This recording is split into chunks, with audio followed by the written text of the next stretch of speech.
Hello, everybody, and welcome to Seeds of Liberty podcast, episode 58. So we're going to go with Jeremy for the BIPCOT No-Gov license. Yes, as always, the Seeds of Liberty podcast is covered by the BIPCOT No Government License. This allows for reuse by anyone except for governments and the agents thereof. You can find out more information about this at bipcot.org.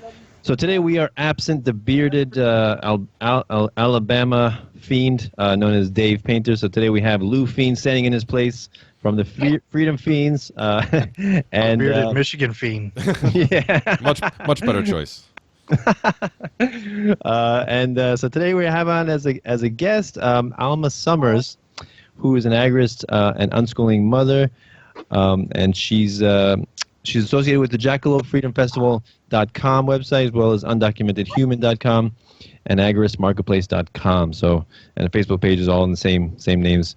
And we'll just discuss, a little bit of that because the Jackalope Freedom Festival is coming up in August, and some exciting stuff going on. So, Alma, thanks a lot for coming on the show. Thank you for having me. No problem. I have some guests with me as well, so you might get a little background noise. No problem. Isn't NyQuil and duct tape part of peaceful parenting? Possibly. That's only in the secret handbook, Lou. Shh. I'm not sure if it's aggressive behavior. So I guess before you... It's part of the passive-aggressive principle. Passive-aggressive principle, yeah. The non-passive aggressive principle. So before you get into those things, can you go into a little bit about your I guess your agorist and unschooling method, just for people to get a background about you? Well, my method is we live off grid, so it's a very unique method, I suppose. It's not really what I say. I don't know how I would term a method, but anyway, we live off grid, so Neo gets to experience awesome name, by the way. Thank you. He gets to experience lots of things that kids would have. I grew up dreaming this is the type of lifestyle I would have had. I wish I just even went camping more often, because my parents kept me in the valley in my house, and everything was the same all of the time. Sirens, waiting at streetlights, and going to indoctrination camp and learning about the same thing and being forced to learn a lot about government too. So, that's completely opposite of what his life is, going to be like, which gives him just so much more opportunity, and in my opinion. So that's our method, I guess. So he loves being outside, and so we've spent a lot of time outside, and he's got all kinds of different areas to play in and learn, and he sees other people doing different things, and he gets to learn a lot from them. So free-range kids. Yep. Best kind. How old again? He's 1.5. 1.5? Okay, so he probably hasn't gotten into all the different size experiments that you can get into being in the outdoors all day long then. Or at least not too many. He's about the size of a 3-year-old. Wow. Oh, really? He's like a big boy. Yeah, but that's great, though. I really wish... my kids love being outside, but I live in New York, so there's only so much we can do outside, being in the shadow of the city. Leave. Yeah, believe me, I'm working on that. Hey, if you don't like it, move. That's actually the first time. That's actually the first time Jeremy heard that, right, Jeremy? Yeah. Yeah, I believe. I get it all the time. It is kind of addicting though. Being around all of those people. I suppose it can be, but I don't know. I liked escaping so much that I loved it so much. I wanted it to be full time. Yeah. I have a 5-year-old and a 3-year-old, and I'm the father, homeschooling father with them. Monday through Friday, I'm taking them out to different places. So, I think some people who don't like it and complain, I guess, about it, maybe they do so because they weren't able to be raised that way, and so maybe that, in some sense, makes them annoyed or irritated, which is really weird. It's like, if I suffered, you must suffer. It's like continuing. Misery loves company. Right.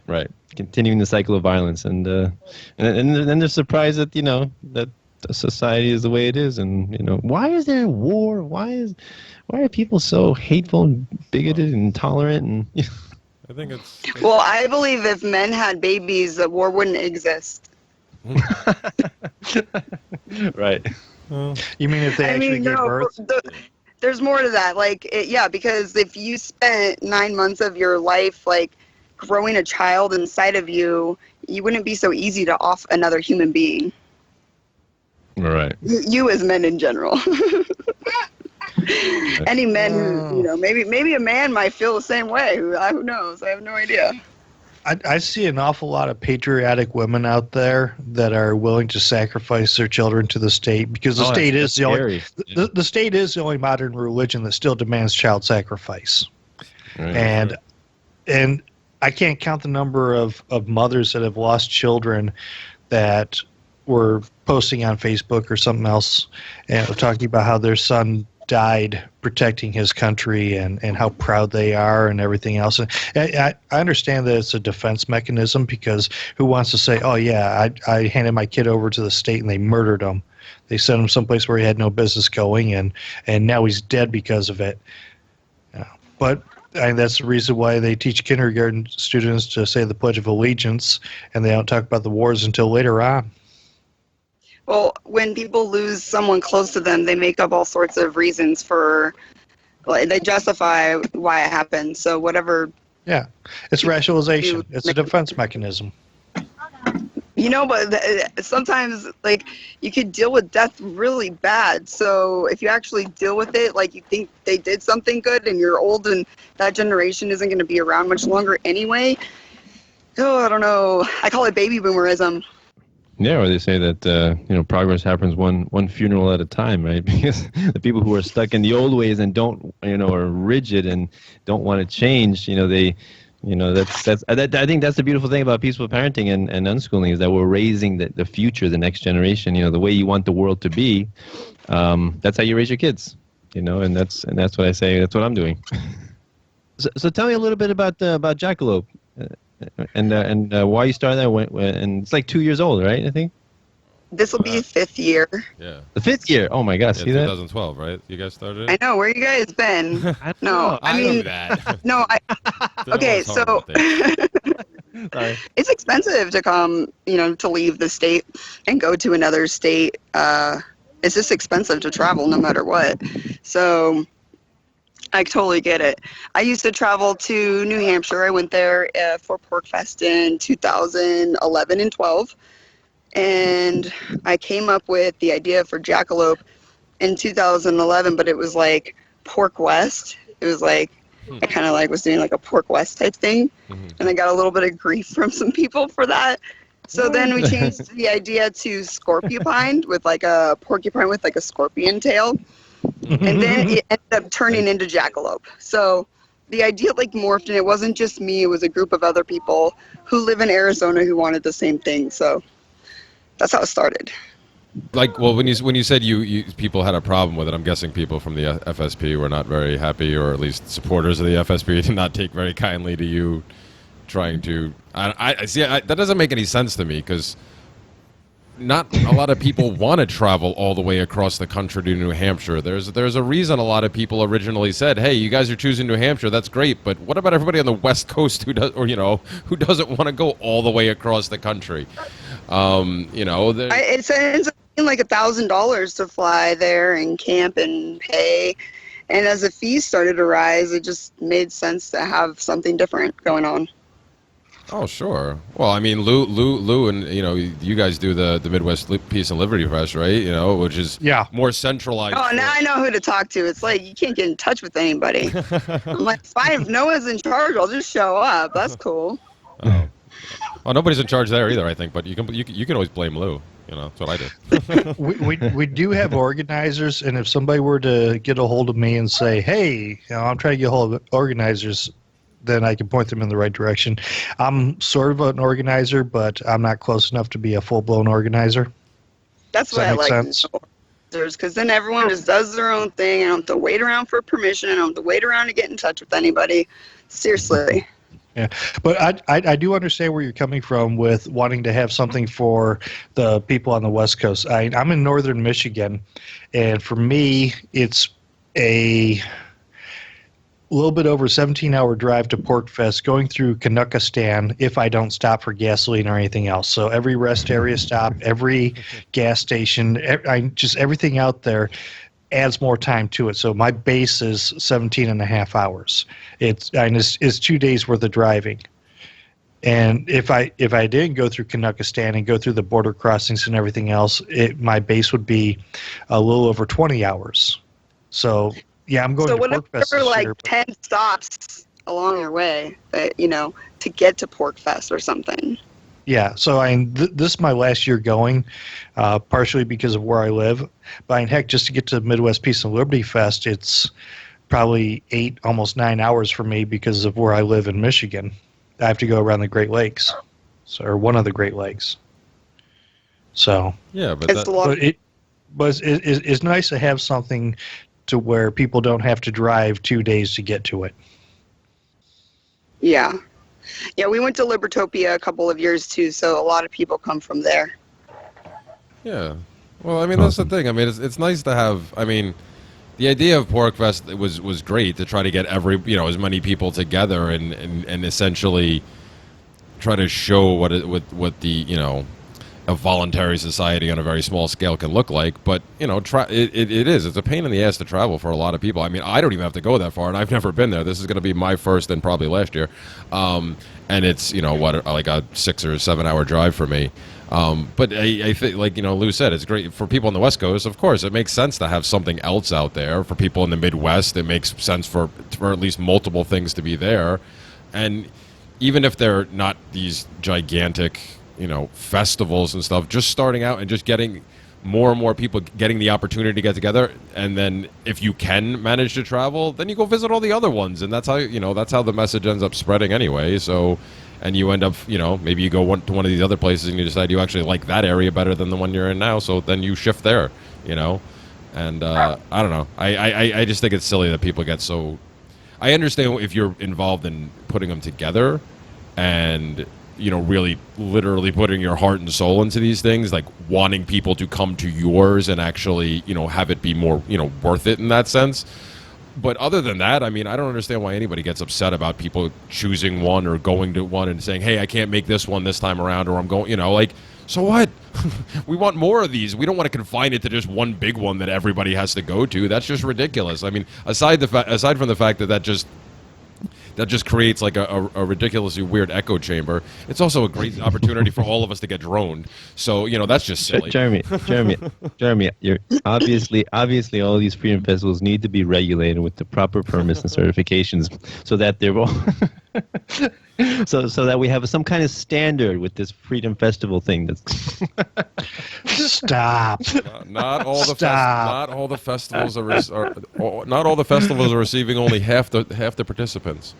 We need to just find the closest camping area to you that does not have a state campground in it, and there's like miles and miles and miles of open camping, and start a freaking website and a Facebook page, and then tell all of your friends about it, and then tell them to share it. And then eventually, if you still have a slave job, you can quit it, and there'll be festivals all over the place because all of these people will have left and done that, and we could just go from one to another, like living a completely decentralized life. Since there's like all these strict rules in national forests about how long you can stay and, where you can stay for whatever. And, they drive around and they check out their areas and they have their jurisdiction that they're, whatever, anointed to. Well, here's something for you. I don't know if you guys have heard about this. Jeremy, you may have heard me talking about it. In Minnesota, like Minneapolis, St. Paul area, they've organized a Agora Fest, and it's pretty small. It was fewer than 100 people last year. I went out there. This year is going to be in Wisconsin at a new location, which is a little bit better for me. It's going to be closer, but you got Agora Fest. I've heard that there's one that's starting up down in Florida. Last year there was a little tiny event, Anarchy on the Allegheny. It was a weekend-long canoe or kayak trip on the Allegheny River, and there was couple, stop overnight for camping, whatever. And they're doing it again this year. They're hoping that they'll be a lot bigger because I was just a handful of people last year. But it's just these little events. I have a Facebook page called Freedom Festivals and a group. And if you go and join the group, you can share on a file the festival and the dates, and it's like in a centralized location for festivals and how much the festival costs, and that would be awesome, dude. Like, and send other people there that know about other festivals too, because people want to know where more of them are. I have for years.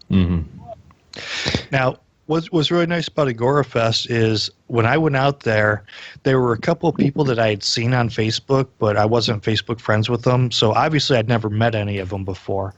There's one that I was a recent Facebook friend with because he's a listener to Freedom Fiends. But I didn't know any of these people. I got a chance to make contacts and discuss different things, different anarchist lifestyle type stuff, things that we would discuss, our type of folks would discuss. And I'll be going back this coming year, and I think some of them are going to be coming to Midwest Peace and Liberty Fest. So that's awesome. I'm also creating Trail of Anarchy too, so I have that website, and I'm gonna any of these types of events that cost nothing to camp, vend, or attend, they reach the criteria. Nice. It's awesome. Like how like you said, just anybody, like you have this idea, I want to start something near me, I'll do it. I'll set it up and I'll make my contacts, and I love when people take the initiative. Like you're like a pioneer. Like people, they look at my peaceful anarchism thing, and they're like, this is really cool. You did such a great job for liberty and everything. I'm like, well, why don't you do it too? All you need is a YouTube channel. It's free. How many Facebook friends do you have? Just talk to people and post it on Facebook and post it on YouTube. I started just like a few years ago, but it's a lot of fun, and it morphs and develops. And like you said, you started with one name and changed, and it's just funny how things end up. Yeah, you invite your friends in, they invite theirs in, and then you have your multi-level marketing scheme. Pretty soon you're a district manager. Nice. That's it. We'll make like baby yoga workout videos with just the back of Neo's head. There you go. There's got to be a market for that somewhere. Well, see, Lou, it's funny you said that about. I didn't realize that that's what Anarchy on the Allegheny was. I remember seeing the announcements for it last year, and I just saw one for it today for this year's one. But that's actually a really great idea, because I would love to. I know I'm not going to be able to make that one, but I would love to schedule something like that, maybe at least in upstate New York, where I wouldn't have to deal with the BS down here. Because that's something I used to do every year up in Maine without anarchists. It'd be so much more fun with anarchists. Oh, my God. Everything is more fun with anarchists, Jeremy. Come on. Well, something else, like, I live in the Upper Peninsula of Michigan. I'm out in BFE, Bear, Saskatchewan. And most of my friends are down in the southeastern part of Michigan, down the Mitten area, Detroit area. So I invite people to come up here. It's pretty much a standing invitation to all those friends down there to come up here.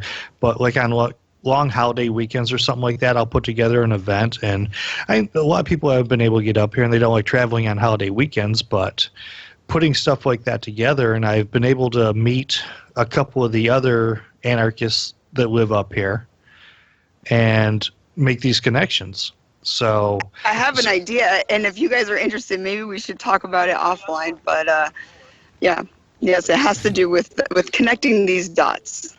Sure. Well, okay.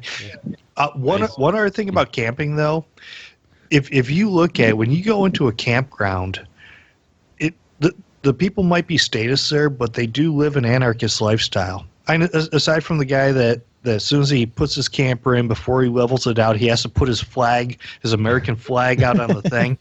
If you look at the way people live their lives in the campgrounds, the respect that they have for each other and property rights, like for the most part, it'll be very rare for somebody to just walk right into your campsite, walk up to you at your campfire, and start blabbering at you. And they will stop at the edge of the campsite and wait to be invited over. Mm-hmm. So you really have these people that are already living this type of lifestyle or mentality, and who knows, maybe some of them are fertile minds to reach out to and plant some seeds of liberty in them. Yeah, I just handed out a couple Spanish Bitcoin pamphlets to this woman who let me use the restroom in a gas station, and she was speaking Spanish, and I don't have any English ones left, so I gave her 2 of them. Nice. Yeah, there you go. It's a great way to spread information. Thank you for using your bathroom. Here, read this. I showed her which part was important to read. No, that's good though. That's if you. I mean, they probably send money to Mexico if they're here. So if they know they can do it without being charged a transaction fee, why wouldn't they do it in Bitcoin? Exactly. When is the festival in Florida? I don't know. I don't think it's going to happen for a year or two, something like that. I remember seeing something briefly about it, and I'm like, Florida? Wait, in the summertime? Are you serious? Because it was rather early in the year. I don't do well with heat. That's why I live as far north as I do. Yeah, well, if you come to Jackalope, it's like super cool because it's in the pines, and you might, if you fly into Phoenix, it'll be hot. But if you once you drive up north, it's not hot anymore, and it does rain. So bring something to keep the rain out and off. Okay, yeah, I've heard that northern Arizona has like normal climate. It might be some desert in there, but it actually gets snow and rain, and it's not always a blazing 90+ degrees year round. Yeah, it was still just like below freezing where we are a couple weeks ago. Oh. Okay, yeah, same here. This past weekend I went camping, and the campsite that I usually go to still had snow on it, so I couldn't throw my tent there. And mind you, I was driving around with the air conditioner on Sunday, and I got sunburn on my arms while I was fishing. but there's still snow all over the place. Yep, that happens. Something about Jackalope that I had heard, and I don't know if this is true, and so you correct me on this. It's not really, my understanding is you don't buy tickets in advance, you get information and you show up. Is that how it's set up? Yeah, I mean, I run the website and the Facebook page and the group. I mean, I'm the admins of them, but it's national forest, so it's free to camp and free to vend, free to attend. There is no registration fees or sign-up sheets or anyone telling you where to go. There's a map and it says where the location is, and there's directions on how to get to where people are camping. So, yeah, you get there and then you do your thing. Okay. What sort of events do you have going on there, other than like the vending and walking around, things like that? Well, there's many different individuals that come and set up. Okay, so do they have like speaking events, kind of like at Porcfest or maybe some of the other festivals or discussion groups? There's no big giant like building area or anything like that because it's all set up by individuals. But every year since the first year, I've created somewhat of a stage. So the last few years we've had a trailer and a get PA system from Ernest Hancock. He lets me borrow it. And people speak and play music and do whatever they want. Okay, so just kind of a spontaneous order, everything pops up and the schedule gets filled and people are doing their presentations or leading discussions? Yeah, in the 1 year, I actually even tried to sort of organize it a little bit ahead of time. Like I just had a Google Doc I created that was blank and I had sent it to some people. It was like a nightmare. Some issues came up and I was like, I'm never doing this again. Who would want this? Oh, Really? Trust me, I know. We've dealt with that with the Midwest Peace and Liberty Fest. The first year, it was just straight up spontaneous order, and there weren't a whole lot of presentations. Most of the discussions were happening at picnic tables and campfires. And most of the people were just taking off and doing the outdoors camping activities, things like that, fishing with their kids and singing songs, barbecuing, walking around and chit-chatting with other people.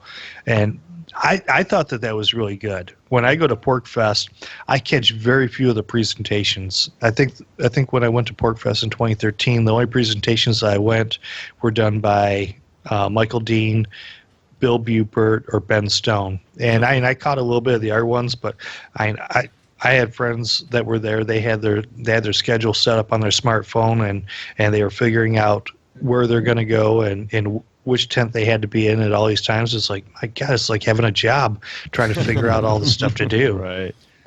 And All Expo has like 100 other different topics going on at the same time as everything else, which is awesome. Yeah, when I was there, Alt Expo got moved inside, so their tent was in by the other tents. You didn't have to go over to the other side of Rogers Campground or outside.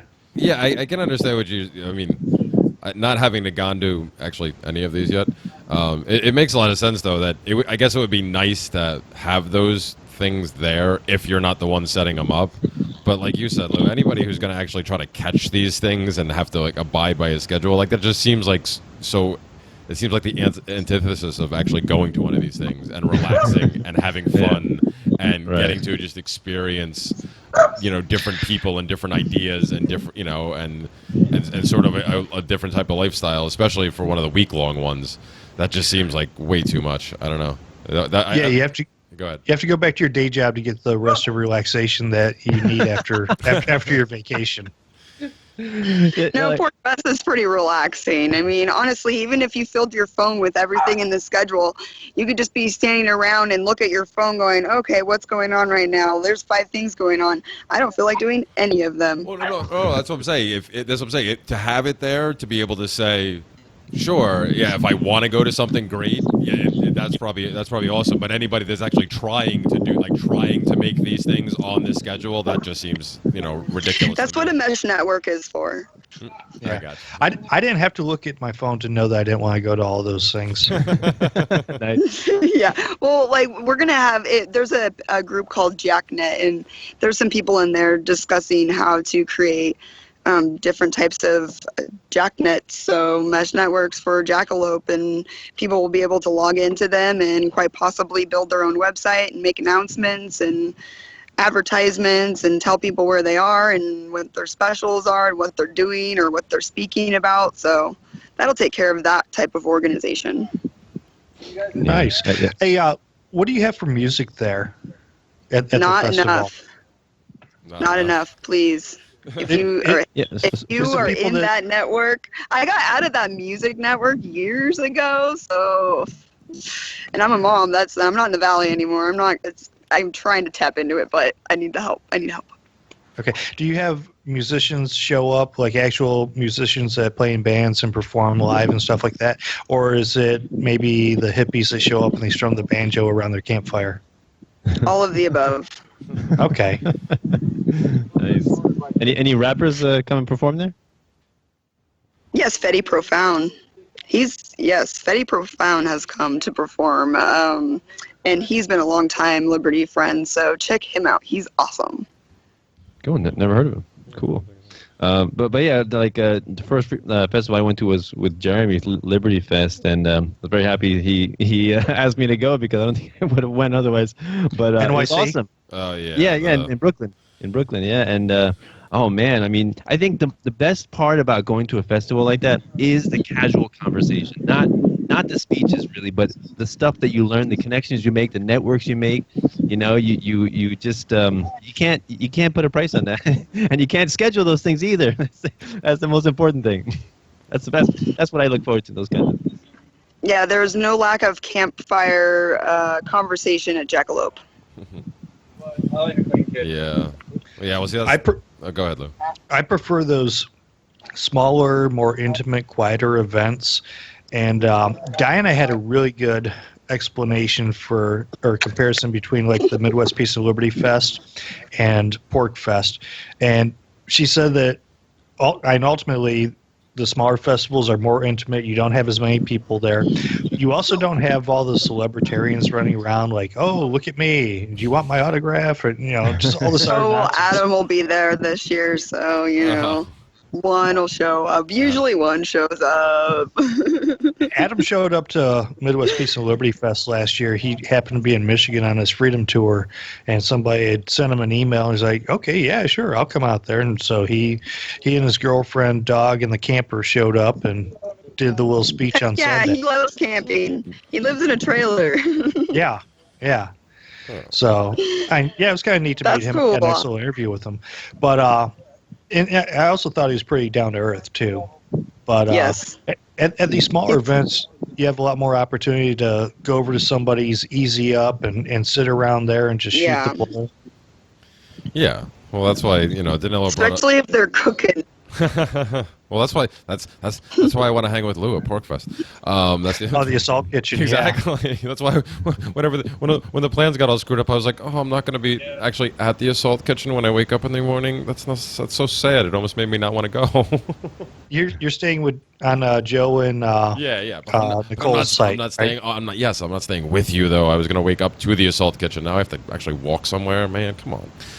Or not. Just pass out on the grass. Hey, numbnuts! You're in the next site. Oh. You're in the adjoining site. I thought you didn't behind. I thought you didn't get that one.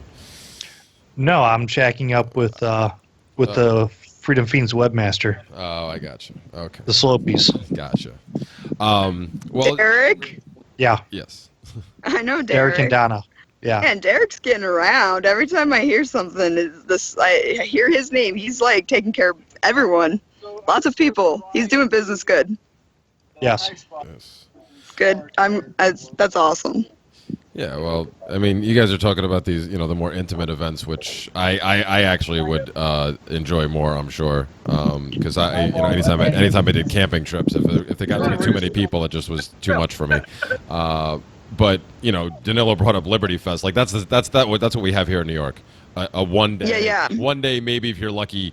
Maybe 2 days. It's 2 days. Yeah, it's 2 days. Yeah, well, no, it used to only be 1 year. It used to only be one. Now they started extending it to 2. But it's just 2 days, and it's in the city where you go and hang out for the day, and then you have to leave.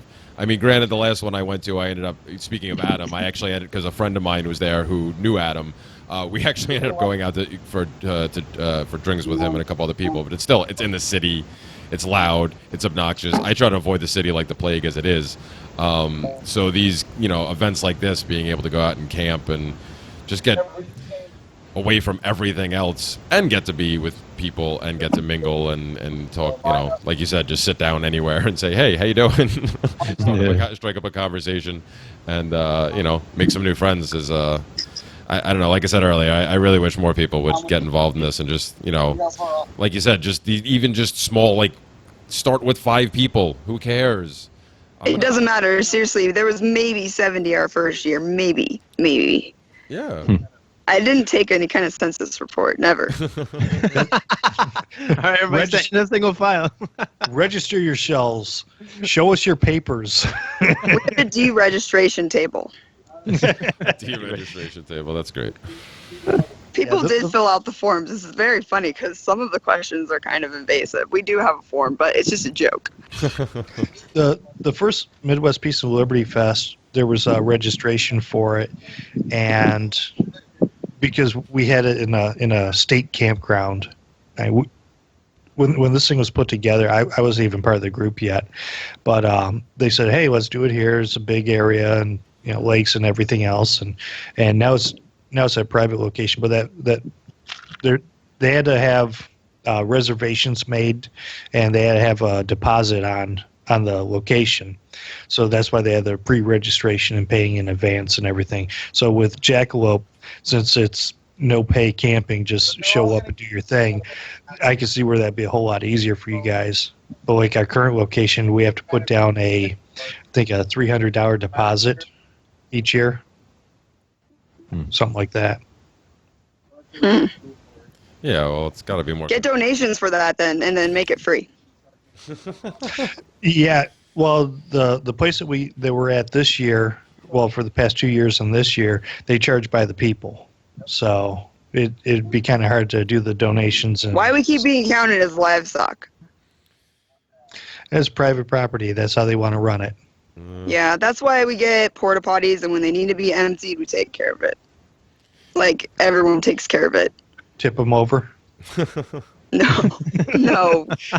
The porta potty company comes and empties them and makes them fresh. I did it last time. Who's next? But who would empty the porta potties without a central planning committee for the event? It's so ridiculous. We're going to take sponsors this year just in case, it helps get it covered quicker and it advertises for somebody. So $75 a porta potty if you want to sponsor a porta potty at Jackalope this year. Can sponsor All of it goes towards paying for porta potties. Now, if you could get a porta potty with side-by-side commodes in there, then maybe the Freedom Fiends would step up and do some support. Are you saying you want to pee at the same time as somebody else? It's not you haven't exactly. seen the pictures? I think I missed something. Oh gosh. There's now a series, I think, actually. There's definitely more than 2 at least, isn't there? You want like dual urinals? Is that what you're saying? No, not urinals. No, not urinals. Toilets. Yeah. Yeah. Without a divider. There's something. I'll see what I can do. It might be like temporarily built for the weekend or week or something, but there's lots of rocks and tree branches out there, so it's possible you could have a dual sitting toilet if that's what you're into. I'm looking for the picture. Just start building it the minute you get there, and by the end of your excursion, it will have been built. And maybe it'll be there next year. Maybe. If you hide it good. If we hide a bunch of them, then maybe they'll be there every year. Who knows? But like that land up there, like you could bring your whole Liberty crew and camp in a completely different area than Baca Meadows and advertise that you're there somehow. I'll advertise it on the website at the very least, and have someone taxiing people back and forth to different, hangout areas, camp areas, whatever, music areas, whatever you got going on. Yeah, well, that's the difference then with because it's it's quote unquote federal land, right? That's what you're dealing with out there. So the national park, right? My personal research of the specific land that we're on the county website, the parcel information, it's like an old family property, the Baca family. There's even like a sign that talks about it. And when you check the county website, there's no parcel information. So it doesn't actually say anyone owns it because there's no information. But all of the surrounding parcels have APN numbers with square footage that are like copied and duplicated and like above each other and next to each other. So it's like proves it's completely fraudulent, Okay. Well, Alma, if you check the comments here in the Skype chat. Yeah, I just saw it. Oh, you might not be able to see it until afterwards because you're on a mobile device. At the Porcfest a couple of years ago, Michael Dean and I got pictures sitting on toilets that did not have the divider up. They were remodeling some of the bathrooms there, so they didn't have the dividers up, and you can see the drywall has the marks on from when they were covering up screws and bolts and whatever. And I guess they've done the remodeling on the drywall, but they still don't have dividers up. By the way, I was drunk and somebody asked us if we would take pictures holding hands sitting on the bloody toilets. And we went in there, we dropped our pants and took a couple pictures. And then by about 20 to 30 minutes later, uncountable numbers of people had walked in with their cell phones, cameras, and taken pictures. And then the pictures were memed and thrown up all over the internets, and I'm sure somebody had a heart attack over it. And well, here we are a couple years later. Well, I like making memes, so maybe you'll get another one. Nice. And then it was repeated last year. Was it last year they repeated? Yeah, last year. Derek J and who? Diana. Diana.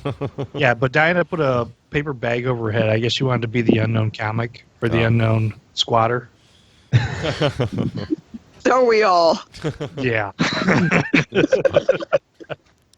Well, not you, not you and Michael. You guys were champs.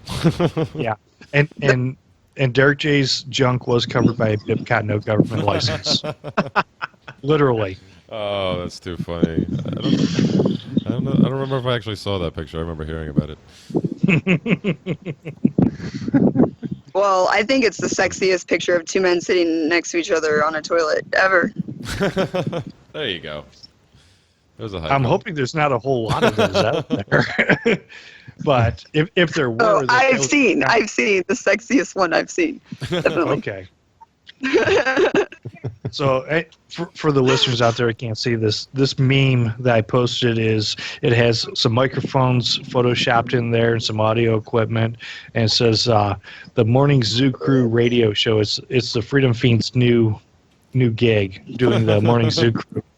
KLIK, Beast Lick, Wyoming. All right, let's get back to the festivals because I think we derailed the conversation with all the toilet talk. Enough potty humor for now. So why don't we, before we get too far away from it? So again, you're just a recap. The Jackalope Festival is what the first week of August this year, right? First through the 8th? First through 8. And just grab your stuff and show up. So yeah, because 3 days wasn't long enough. You know how it goes. Yeah, see, and you mentioned earlier about the travel expenses and stuff. Unfortunately, like Lou talks about driving all the way to Porcfest. For him, I would probably try to find some way to drive to it. For me, it's unfortunately the timing. Any of the events in August are just like completely off limits to me because of my business. And what's your business? I have a pet sitting company, and you could bring them with you. I can't bring other people's animals with Charge me. extra because they're going on an excursion.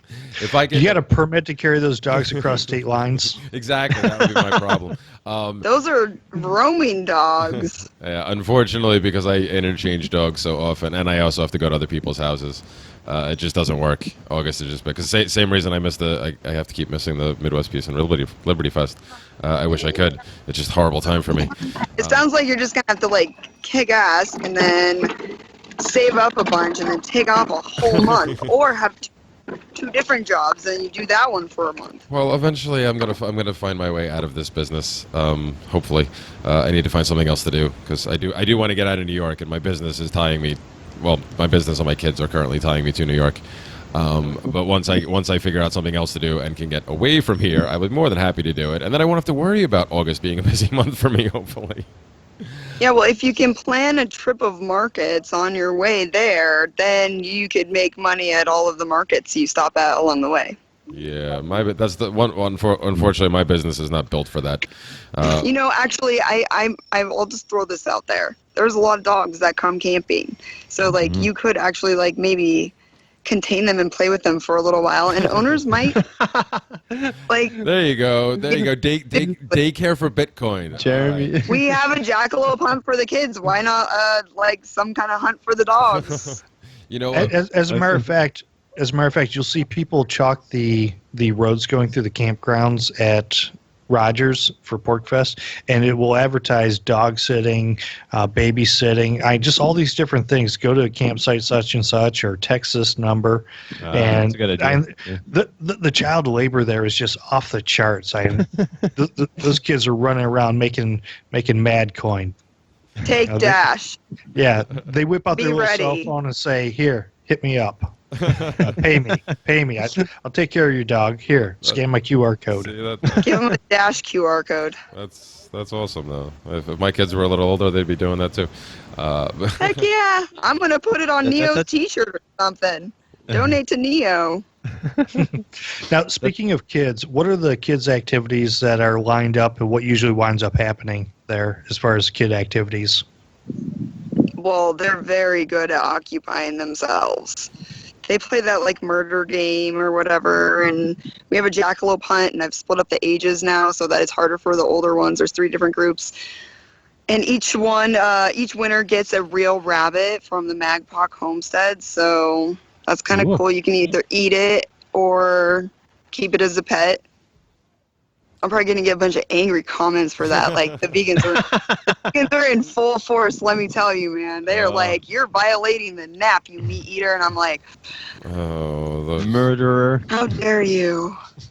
Yes, I know, dude. You are. If you eat commercially grown food, you pretty much are, yeah. They're bringing it to everyone's attention. I don't know why I am. Hey, listen, if the child wants to eat his rabbit, the child should be able to eat his rabbit. Let him do it in peace. I don't even want to get into it about the vegans. Especially if he's starving because, it was cold and his carrots froze or some shit. I don't know. Sorry, I don't know if I'm supposed to, if I can cuss or not on your show. Oh, my God. Oh my God, the FCC is going to shut us down. Thanks a lot, Alma. I know Ernie is syndicated a couple of places, so he, tries not to say bad words. Yeah, no, we're not syndicated, so we don't have to worry about that. And Dave's not here, so the cursing is actually at a very minimum anyway. So we're more than fine. Probably shouldn't be coming from the mother. I come on shows like this so that I can curse because I'm syndicated. I think we're on 30-some stations across the country. Well, actually around the world. Yes. So I have to be careful what I say there, and I'm in such a habit of not cursing that when I have an opportunity to drop the F-bomb on shows like this, I often forget to do it. But damn it. I was just going to say that, talking about, children, starting their own businesses and earning money when they're young, I think that's so awesome. And, especially with homeschoolers and unschoolers, I notice that happens a lot. I've talked to quite a few unschoolers. I've interviewed quite a few, and that's a very common thing where they say, yeah, my child has a business, started at 10 years old, 11 years old, and that's awesome. It's like, isn't that a success in your eyes, that they can learn how to be self-sufficient eventually, very much quicker? Yeah, until the kid lobbies city council to crush the younger competition. Well,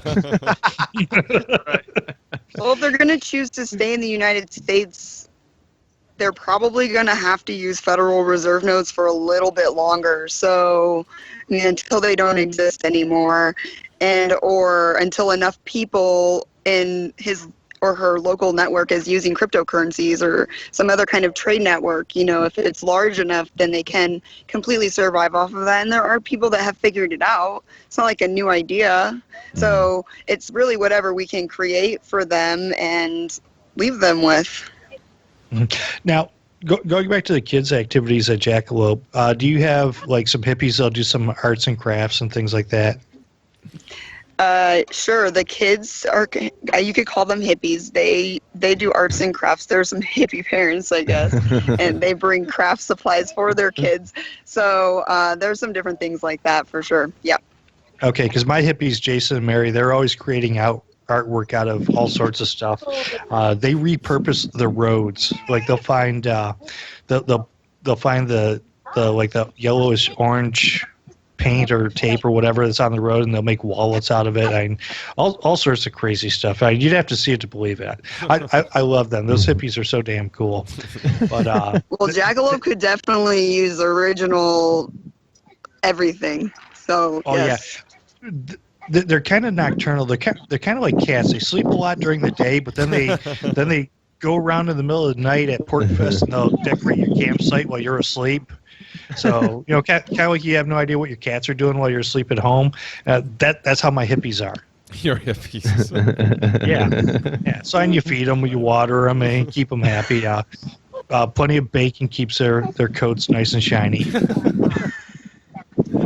There's a very large meadow. I mean, it's called Baca Meadow. So there's like a very large meadow that they go, do like a nature. Your hippies can graze in? Local herb. I'm sorry, what? I said the big meadow where your hippies can graze, apparently. Yes, there's a big meadow. Let them graze a little bit. Nice. Yes, there's a grazing hippie area. Stretch their legs, get a little run in, That's and funny. Take them out on the hippie run. So, do you have like a river or lake nearby for fishing or swimming or anything like that? There's a really, really small lake called Black Canyon Lake, and it's not really any good. So unfortunately, there's not really great water. And but if you stay for like even longer, then you can travel and do all sorts of different things. And there are other areas in Arizona that have awesome places to fish. Oh, yeah. Okay. Yeah, because one of the nice things about the different Liberty Fest at both the locations that we've been to is there have been lakes there. So in the dog days of summer, you could put on your swim trunks or not and go on over and cool down. You could probably do that there if you want. And if it's rained enough, it might look kind of fresh. Might look kind of fresh. Yeah. Well, usually on Monday morning, because the Midwest Peace of Liberty Fest breaks up on Monday morning, I'll cook breakfast for everybody that's still there. And last year's like, I don't know, probably about 30 people. And after everything's broken down and we've policed up the area, made sure there's no junk left behind, we would all go down to the beach and go swimming one last time, bathe, and so you got a bunch of hippies there rubbing each other down with their loofahs and everything. And Nice. yeah, it's kind of crazy looking. It would probably freak some people out, but good. There's hot springs in Arizona. You can go to the Verde Hot Springs, and there's Fossil Springs, and there's all kinds of different places up here. Nice. Yeah, I would suggest sticking around for a couple of weeks if you work for yourself and you can afford to do it. And also, if you do want to raise like a funding campaign to come here, I'll promote you on the website and whatever currency you're trying to use. Nice. Pay my way to Jackalope. Now that's something I'd like to do is get out there. Yeah. Well, if you tell your network, they might get excited. I already have 3 Patreons on our Patreon, which is surprising to me. Like, are you kidding? I didn't even think we would have 1, and we have 3. So, Nice. There's that. If you need a referral link, use a friend who's already signed up. Referral link if you're going to sign up on Patreon. They compensate. Oh, nice. Yeah, my goal is to be self-employed, doing some media production in the next few years, and be able to basically travel to all these different places. Just hook the camper up to the pickup truck and take off. Sounds awesome. Yeah. So when are you going to be hiring, Lou? I don't know. It's going to depend upon if I have enough dogs to justify the expense. No, I'm talking about switching careers. Come on now. Is your family ready to go full-time in a tiny house or an RV? My family, not currently. Yeah, there's a lot to be worked out there. If things were different, I probably would have been, because I wanted to go the tiny house route already, which is actually kind of a joke with me, because I already live in a 920 square foot house. So it won't be changed for you. Yeah, for me it won't be a huge thing. My kids. My family. You'll own it, and you can take it anywhere you want. This is true. That's what I would like to do it. But again, I unfortunately, it's my own fault. I was lazy for a very long time, and I didn't figure out any backup plans, and kind of just stumbled into the business that I'm in now. And I've been at it for 11 years, and I've been very successful with having to put minimal work into it, just time. And I've done really well. But I didn't come up with a backup plan when I was like, yeah, all right, now I'm getting to an age where I don't know if I want to do this anymore, but what do I do now? You're working right now. No, exactly. You're Liberty working. Yeah. You're working for Liberty. Yeah. Well, unfortunately, Liberty tends not to pay. I've learned, because I do this show. I do the Freedom Fiends with Lou. I don't get paid for any of this stuff. What's happening? I just do it because I like to talk, and people are willing to listen to me. So I said, sure, why not? But yeah, okay. So you can get a little button that has your QR code on it, and so while you're right here talking, and people are watching, when they watch this, they can just scan it while they watch it. Every time they like something you say, like, I'm just waiting for a Bitcoin Periscope. Yeah, look. There's an Every idea. time I tap it, I'm not going to take this one on, so this one's free. Every time I tap it, it sends them Bitcoin instead of like a heart or a Bitcoin heart, whatever. That's pretty Really? cool. Well, no, that's cool. Any cryptocurrency. It could be multiple ones. It could be a way to exchange. Oh gosh, go take it. It's free. somebody please do this. Yes. Yeah, I don't have the tech skills, but I'm sure somebody out there will get on it. Come on. Now, for me, I don't have a family. It's just me and my girlfriend, and she's here probably about every few weeks. She comes out for a couple weeks. But what I would like to do is to have a camper or something like that. And Ben Stone, the Bad Quaker, does this. He lives in a mobile home. Yep. He and his wife do, and they have their little car that they pull behind it, their little two-door, and that they use for driving around town and things like that. But they live out of that mobile home, and they'll go spend a couple weeks at some mobile home campsite, and they have all the comforts of home in there. The refrigerator, good sized refrigerator, bathroom, and when they're hooked up to the water and stuff like that at the campground, or even the satellite TV, cable, internet, whatever, they have all that stuff available to them, and they're able to live out of that. And if they get tired of living there, they can move. Literally, they can go from one spot to another. But they've been down in the south in the Gulf Coast area for a couple of years now. They haven't been back to Ohio since, as far as I know. But, we should start a website that the house status is this campground.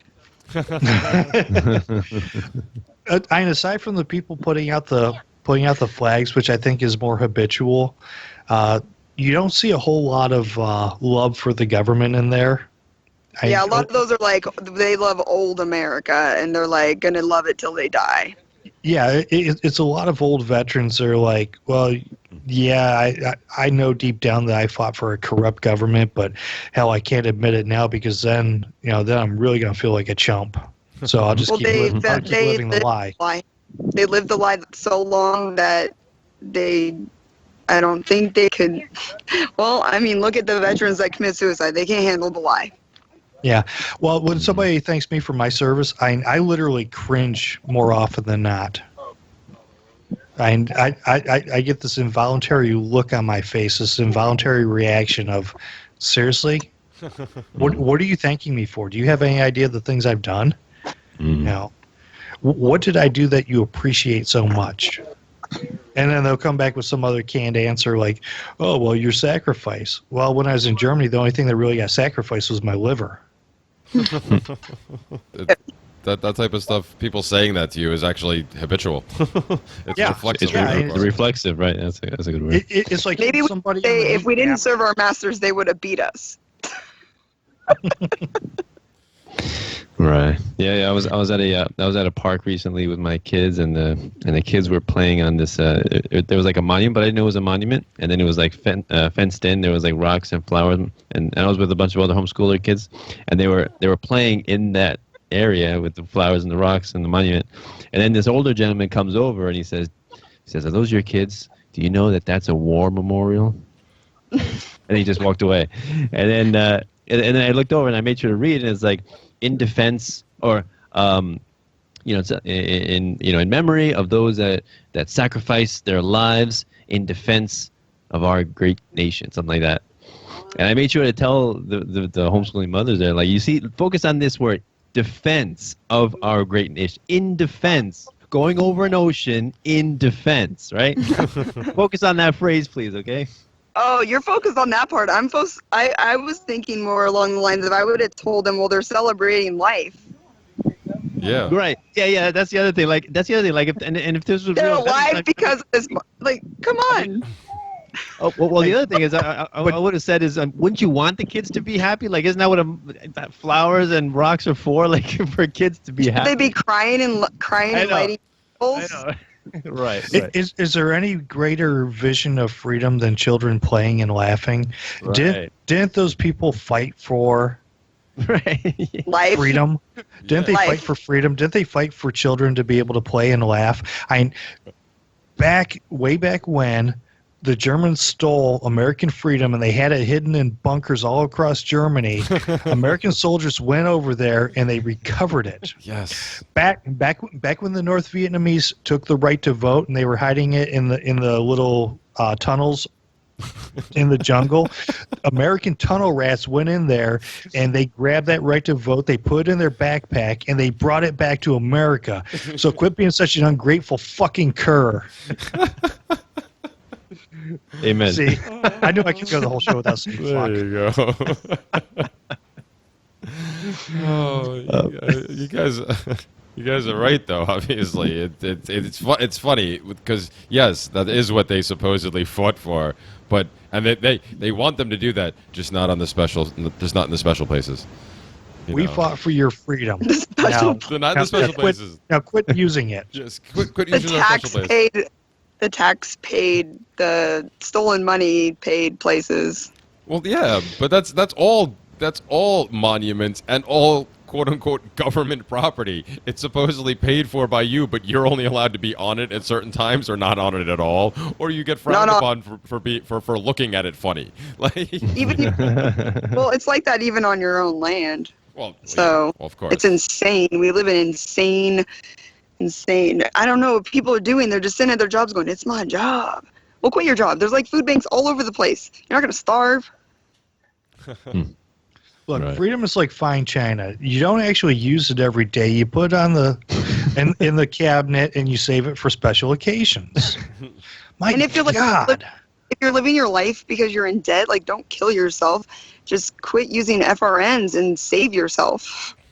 Right, but most people feel like that's the only option. Those FRNs, when they don't know Bitcoin, or all they know of Bitcoin is in the mainstream media when they talk about all the the Mount Gox and all the people getting robbed of their Bitcoins, and you see, it's corrupt. It has to do with drugs and with Yeah, because FRNs have never been stolen or used for drug purchases. Exactly. Right. Well, it's just getting the knowledge. I mean, it's still unfortunately there's still so many people that have never even heard of Bitcoin. I come across them all the time. I mean, we were talking about before, taking a business and trying to do it outside of FRNs. I've been trying to do it for the last 16 months, I guess, with my business. I officially announced it last January that I was making a shift and I was going to try to go in this direction. And it wasn't until a month ago that I finally got my first Bitcoin transaction. And while it was a very momentous occasion, I was sad because it took so long, and I was also sad because it ended up having to be a friend of mine who came in from out of town and was willing to pay me in Bitcoin. So none of my That's awesome. I know, it was still good, but none of my existing clients, I've gotten them to shift away from other things, and I do get to educate them, but they're still at least they know now. But out of all, I have 300 total human clients on my roster, so there's 100 or so I see regularly. Out of those 100, I think maybe 5 of them had actually heard of it beyond just hearing the name. Well, yeah, the news isn't telling people about it. Yeah. Hey, guys, another currency that's not printed out of thin air. Go check it. But even the bad stories, they didn't even know the Mount Gox, or they didn't know about the Silk Road and what the travesty of what happened to Ross and everything. They didn't even know that. Those people had just maybe heard the name somewhere, somebody said it. But 5 out of 100, if I was lucky, actually were oh yeah, I know a little bit about it. But all of them still too leery to actually.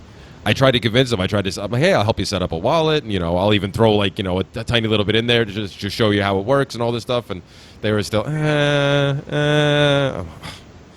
they're my clients. They're how I make my money currently. So I didn't want to push them. I just said, okay, just remember this option's always open. So, but Jeremy, you don't understand. Bitcoin's not backed by anything, right? FRNs, they're backed by the full faith of the federal government. Yeah, right. I get that all the time. If you run a red light and you don't pay that fine, the government will issue a judgment against your bank account, and your bank will let them steal your money. So you're not free. And they just want to keep stealing more of your money so they can buy land and not let you go on it. Yes, this is true. The full faith and credit of an organization that's $19 trillion in debt. Exactly. Yeah, but see, that would require connecting the dots in order for them to make that realization. Yeah, one of the problems is we're dealing with people that are indoctrinated in the government indoctrination gulags. I guess I should say educated. I know that most of the listeners here are going to understand what I mean by when I say indoctrinated. And there's a meme that I've seen. You can't expect a government to teach you to be free or something like that, or to teach you about freedom. I think Malcolm X had a quote, never entrust your enemy to educate your children. Yeah, that's a good. Yep. I call it government school. I mean, I was calling it indoctrination camp for a while, but sometimes that does go over people's heads. So government school is exactly what it is, and when you say that to people, it like makes them think about it. Really, it does. It does. It does. Yeah, people do realize when I say that. They're like, "You're right. Actually, it is. I guess." Now, when I'm talking to Republicans, the bootlicking cockroaches or copsuckers, I make sure to refer to the cops as the government. Oh yeah. Well, like especially when you're talking to them, be like, "You went to government school like I did, right?" Exactly. Make connections. The government enforcers. That's our enforces. police. Oh, really? Our police. How many tickets have they given you, and how many politicians have they arrested? Well, It's not the government. It's just Joe. He lives a couple of houses down from me. He's got 3 kids. I barbecue. Okay. This is his business or something like that. He owns this business, and he just goes out and writes tickets to people. No, he's a government enforcer. Yeah. Well, So one of my first websites I started when I became an activist was agoristmarketplace.com, and it's free for anyone who accepts an alternative currency to get connected on there, and it's always been set up that way. So I haven't been like very active since I had a child, but I just went on there and did some moderation, and I'm going to be adding a forum too, just because I realized that these people probably actually really rather communicate with each other and not have to wait for me to like do something. So Nice. What sort of things happen on the agoristmarketplace.com? What can we find on there? What can we find if we go look at it right now? Well, it's basically a connection page of agorists. So you can search different categories and find something you're looking for, and you can message them and see if they'll take whatever currency you want to pay. Nice. Yeah. all right. Cool. It's not like in the thousands or anything. I think I'm like literally just into the hundreds or something. But yeah, I mean, it's a lot of people I've connected with over the years. So. All right, cool. Well, before your phone dies, we should probably wrap this up. Thanks a lot, Alma, for coming on the show. I really appreciate talking to you. Never really heard about a lot of this stuff that your website. So I love it when I see all these different freedom festivals. Even if yours is 5 years old, I just heard about it, so it's new to me. but yeah, really I'm the awesome. best marketing person, whatever. I'm myself and like my friends. I like on your Facebook page. You're like, I am not the owner of Jackalope. I do not run the Facebook page. I do not. I like that. But yeah, I really appreciate you coming on the show. Thanks a lot. It's a pleasure to meet you, Alma. Nice meeting you too. Before, if you just want to plug everything really quick before you run out. Well, the only other thing was, if you're choosing to have a child in the United States, I guess, and you want them to have an opportunity to be free, and you're going to have them in a hospital, there are no laws saying that you have to give them any kind of government documentation. So you are free until you are enslaved by your parents. Just leave you with that. And if anyone else has any stories about being undocumented or emancipated or stateless or anything like that, I will post them on undocumentedhuman.com. Oh, cool. Yeah, well, I could talk about that for hours. I have my own story about that. Maybe we'll have you back another time. We could discuss that issue. But I too, I really appreciate you coming on, and I hope people who are available at the beginning of August can make their way out to the Jackalope Festival out in Arizona. And also, before we run, Lou, you want to plug your stuff before and thank you for filling in for Dave. It's always a pleasure to have somebody else other than Dave, especially you. Kidding, a little Dave, more clean shaven, little less beard. Yeah, less beard, more brains. You can find me on the freedomfiends.com. I am one of the co-hosts there. I'm on every Wednesday night, or nearly every Wednesday night, and then I pop on occasionally to help out or to yak about something important, or if I can't sleep. But anyway, yeah, freedomfiends.com, and then also for the Midwest Peace and Liberty Fest, which will be the last weekend in August. I want to say it's the 26th or the 29th. I'm not really sure, but it's the last full weekend in August, and that's mplfest.org. Mike Papa Lima Fest.org. Excellent. Wonderful conversation. Thank you very much, everyone. So if anybody wants to help us out, Bitcoin or Patreon, patreon.com/Seeds of Liberty to help us out with the show, spread freedom and volunteerism all throughout the land. So thank you, everybody. This is Seeds of Liberty podcast. Wishing everyone have a wonderful day. Take care. Bye. Nice. Wimes.